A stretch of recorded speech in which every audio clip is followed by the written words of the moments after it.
Hey my boy, vous étiez des milliards à m'envoyer cette vidéo pour que je la refasse. Aujourd'hui, je vais fabriquer ce lance-flèche et le tester. Bon, là j'ai tout ce qu'il faut pour faire notre lance-flèche, sauf la partie la plus importante qui est celle-ci avec 4 sorties. Donc là on va juste les emboîter, il n'y a rien de compliqué. Donc là on a du 45. Hop, hop, ça va là. Toi tu vas là. Ça aussi. Comme ça. Rien de compliqué, hein. Et voilà, c'est terminé. Donc deuxième chose, on aura également besoin d'un tuyau en diamètre 32, comme les coudes qu'on a juste ici. Pourquoi j'utilise un tuyau? Parce que j'ai pas la sortie en 4. Voilà. On va en fabriquer un. On aura besoin de mon crayon. Donc là, c'est mon stylo. Donc là, la distance me paraît bien. Là, on va venir tout découper. La lumière, la machine à coudre. Voilà notre pièce. On va dire que le milieu, c'est là. Ensuite, on va venir faire un trou pile dans son cul avec ça. Également en diamètre 32. Alors, il y a un très gros problème avec la mèche. Ah, qu'est-ce que c'est quoi ça? Pourquoi t'es tordu, hein? Alors, ce n'est pas du tout fait pour ça. Bon, on va venir faire les trous nous-mêmes. Une fois que c'est découpé, cette pièce va aller juste au milieu. Et là, voilà. On aura de nouveau besoin de notre tuyau. Et lui, il va aller là. On va le faire dépasser un peu. On va le découper ici. Une fois que c'est découpé, on aura besoin de notre décapeur. Il est juste ici. Olé! Et là, on va venir chauffer cette partie, hein. Une fois que c'est bien mou, on va venir mettre notre tuyau. Et toi? Voilà, une fois que ça a bien refroidi, on va venir renforcer tout ça parce que là, c'est tout nul. Si je vais tirer, ben, ça va casser. Je vais faire une marque là. Je le retire. Là, il faut que je trouve le milieu. Maintenant, le côté opposé du point. Ça, c'est fait. Deuxième chose, on vient retirer les deux coudes qui sont au-dessus. Et là aussi, on va venir faire un point juste ici. Aussi. On va venir de nouveau tout assembler. Toi, le moche, là, pile ici. Maintenant, on aura besoin de deux vis. Deux petits boulons. On va venir retirer ça. On vient chauffer la partie qu'on a découpée. Voilà, maintenant, je peux mettre ma vis. Je remets tout ça. Avant de mettre les deux boulons, on va venir coller tout ça parce qu'après il sera trop tard. Donc là tout est collé, maintenant on va venir mettre nos petits boulons. Là, je vais réchauffer cette partie pour faire sortir les boulons qui sont à l'intérieur. Là je viens tirer un peu. Donc là je fais ça pour élargir le trou, comme ça abîme pas les flèches après. Donc voilà, le tout est presque terminé. Maintenant on va venir faire deux trous aux extrémités pour venir mettre l'élastique. Là, de nouveau, deux petites vis. On vient mettre la vis dans le trou qu'on a fait. L'autre côté, pareil. On va venir le serrer. Hein. Bon, autre chose, je vais venir découper un petit morceau. Et les deux morceaux qu'on a découpés, on les met à plat sans venir le chauffer. Et là, on l'aplatit ça grand-mère. On va venir les chauffer. Et ça va aller pile poil ici. Comme ça prend la forme. Voilà, la pièce est faite. On va venir la coller. Là, il faut être généreux. L'autre côté, pareil. Ça c'est fait, maintenant on va passer aux élastiques. Ça c'est la qualité. Bon, dites-vous que ça fait 5 ans que ça traîne dans l'atelier ça. Et on va l'utiliser. Ça y est, mon lance-flèche est terminé. On va désormais aller le tester. Donc comme accessoire, j'ai mon tire-flèche. Et bien sûr, le plus important, des flèches de 70 cm. On va tirer sur cette cible en mousse et voir ce que ça va donner. Bon, je mets la flèche, je mets l'encoche juste ici. Voilà, la première ficelle, on la corde. Et mon tire-flèche, il va aller juste ici. Là, on est bon. Bon, première impression. Ah, bon, ça commence très mal. Moi, je vais pas beaucoup m'éloigner. Je vais aller à genre 3 mètres. J'espère juste que ça va pas viser la caméra. Bon, je sais pas où ça vise. Hein. Alors, donc la flèche a traversé la mousse. Ça a touché le truc en métal. Par contre, niveau précision, c'est une catastrophe. On voit pas du tout où ça vise. En tout cas, ça marche. On va passer au test numéro 2. Et là, on va aller à 5 mètres. Je me mets de profil comme si j'allais tirer avec un arc. C'est pas précis du tout. Hein. Ou encore une fois, ça traversait la mousse et ça s'est arrêté pile sur la plaque. Maintenant, niveau précision, c'est toujours aussi catastrophique. J'essaie de viser ça. Bon, ça touche, mais bon. Test numéro 3, là on est à 7 mètres. Catastrophe. Si vous voulez essayer de viser quelque chose, bah, c'est foutu. Hein.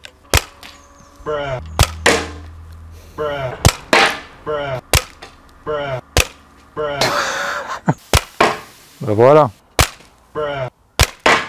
Bon, niveau précision, c'est une catastrophe. Je visais la cible qui fait 40 cm sur 40. Donc normalement, c'est impossible à rater. Ça tirait ici. Du coup, j'ai fait en sorte d'ajuster mon tir en visant cette partie. Et normalement, ça va viser là. Sauf que la flèche, elle est partie comme ça. Elle a dévié. Et elle est là. J'ai refait un tir ici. La flèche est partie là-bas. Là. On va retester ça.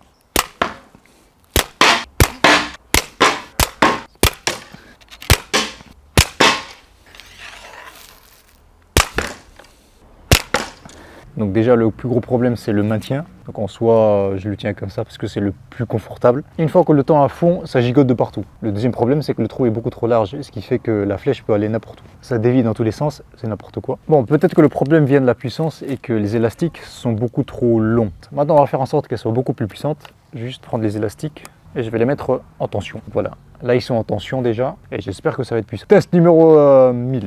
Okay. Ah, je sens qu'il y a beaucoup plus de tension là. Voilà, je me remets à 7 mètres et là, on va tester la précision pour voir si la tension joue sur quelque chose. Bon, c'est de la grosse merde niveau précision. On va rajouter encore plus de tension. Le truc va m'exploser à la gueule. Ok, c'est bon. Ok, il y a... Bon, ce que je voulais dire, c'est qu'il y a beaucoup plus de tension maintenant. Ça gigote. C'est de la merde. Bon, on va essayer d'améliorer ça parce que c'est une catastrophe. La première chose que j'ai remarqué, c'est le maintien. C'est vraiment nul, de zéro. Une fois qu'on tend la corde, on ne sait pas où mettre la main. Ce qui fait qu'on gigote de partout et ça réduit davantage la précision, même s'il était nul de base. Déjà, quoi. Ce qu'il me faudrait, c'est fabriquer une poignée juste en dessous, comme ça, juste à maintenir cette partie-là. Je tire, je lâche. On passe à la fabrication. Let's go!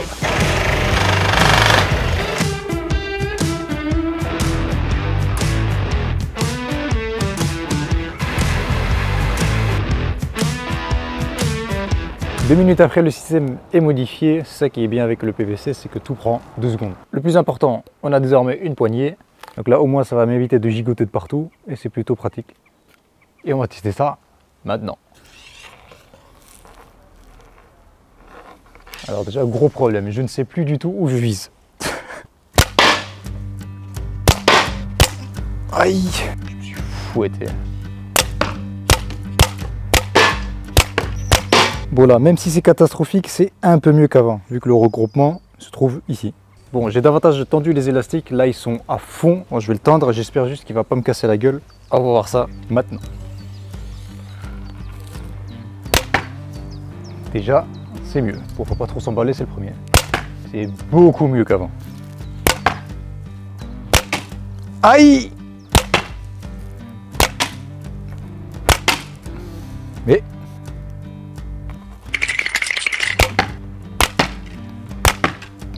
Ok, j'ai trouvé le problème. Donc cette fois-ci, les élastiques sont tendus à fond, on le voit bien ici. Et là, c'est beaucoup mieux qu'avant. À un moment, j'ai voulu tester quelque chose et les flèches sont parties à droite. J'ai rectifié ça pour m'assurer que c'était ça le problème. Et les flèches sont parties pile dans la cible.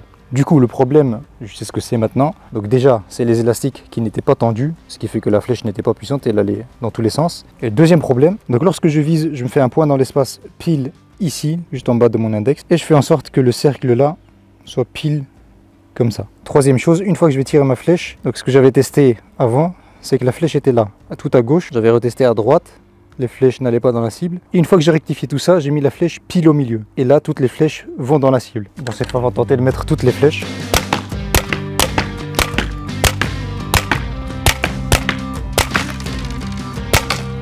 Aïe, raté. Bon voilà, c'est beaucoup mieux qu'avant. Toutes les flèches sont dans la cible, sauf que j'ai raté 2 fois. Là, c'était de ma faute. Sans faire exprès, j'ai appuyé sur la gâchette et ça libérait la flèche. Bon là, c'était de ma faute, c'est hyper sensible ce truc. Mais sinon, en soi, toutes les flèches sont dans la cible. Mais là, ce n'est toujours pas aussi précis que ça. Bon, maintenant, on va tester sa puissance grâce au chronographe. Bon, je l'ai allumé par contre, je sais pas du tout si ça va fonctionner. Bon, ça n'a rien fait.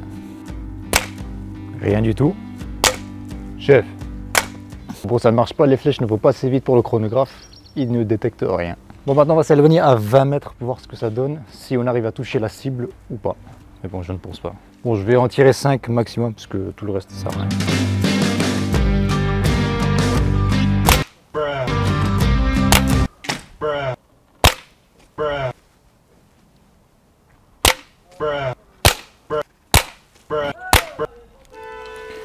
Hey!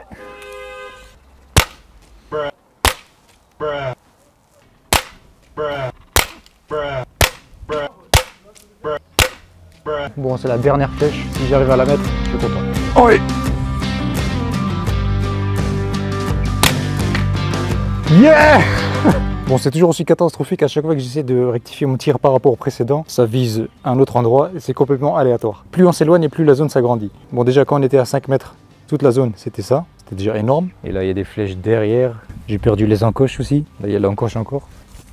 Dites-vous, il y en avait une vingtaine. Hein. Là, il n'y en a plus que 7. Elles sont parties où? Elles sont dans le gazon. Bon, ce lance-flèche est complètement trop nul, sa forme ne permet pas de tirer des flèches, alors qu'il est fait pour ça. Ce n'est pas précis du tout, et sa puissance vient uniquement des élastiques, qui eux sont très puissants. Et pour que la vidéo soit fun, puisque de base c'est un truc qui est nul, j'ai mis 4 élastiques, et cette fois-ci j'ai doublé la mise, j'en ai mis 8. Du coup on va tester sa létalité sur cette plaque en aluminium qui fait 2 mm d'épaisseur. On va voir si ça traverse ou non. Je ne pense pas, mais vu les élastiques, comment ils sont tendus, ça risque de faire très mal. Pour vous donner une idée, les impacts que vous voyez ici sont tirés avec une puissance de 45 joules. Du coup, si on arrive à faire un trou, c'est que la puissance est supérieure à 45 joules. Voilà. Et là, on a une puissance de 70 joules. Ok, premier test. Je sais pas si je vais réussir à le tendre.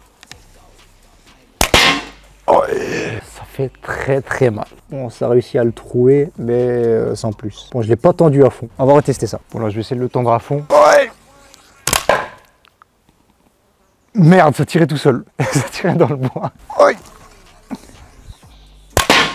Ok, là on a un impact et on voit que ça a traversé. Ok, là je vais tester un truc. Ça, ce sont les embouts de base et j'en ai acheté d'autres. Voilà. Ça, c'est ce que j'aime. Ok, désormais on va tester les lames de rasoir sur la plaque en acier. L'embout s'est brisé. On a une lame juste ici. Le reste s'est envolé. Bon, ça fait un petit trou. Ouais, bof. Bon, le problème, c'est que j'ai pas réussi à le tendre à fond puisque ça bloque à l'entrée du lance-flèche, qui fait que j'ai perdu au moins 20 cm. Deuxième test avec l'embout tout nu. Cette fois-ci, je peux le tendre à fond. Alors là, ça fait du dégât. Bon, on a l'embout qui est coincé dedans. Bon, j'arrive pas à le sortir. Bon, maintenant, on va voir avec la mousse. Bon, on passe au dernier test. Là, je suis en plein dedans. Eh, waouh, ça a traversé. Aïe, aïe, aïe. Dégâts. Ouais, du coup, c'est létal. Ça fait très mal même. Bon, vous m'avez harcelé de partout pour que je le refasse. Je l'ai fait et je l'ai testé. Et maintenant, je vais vous dire ce que j'en pense.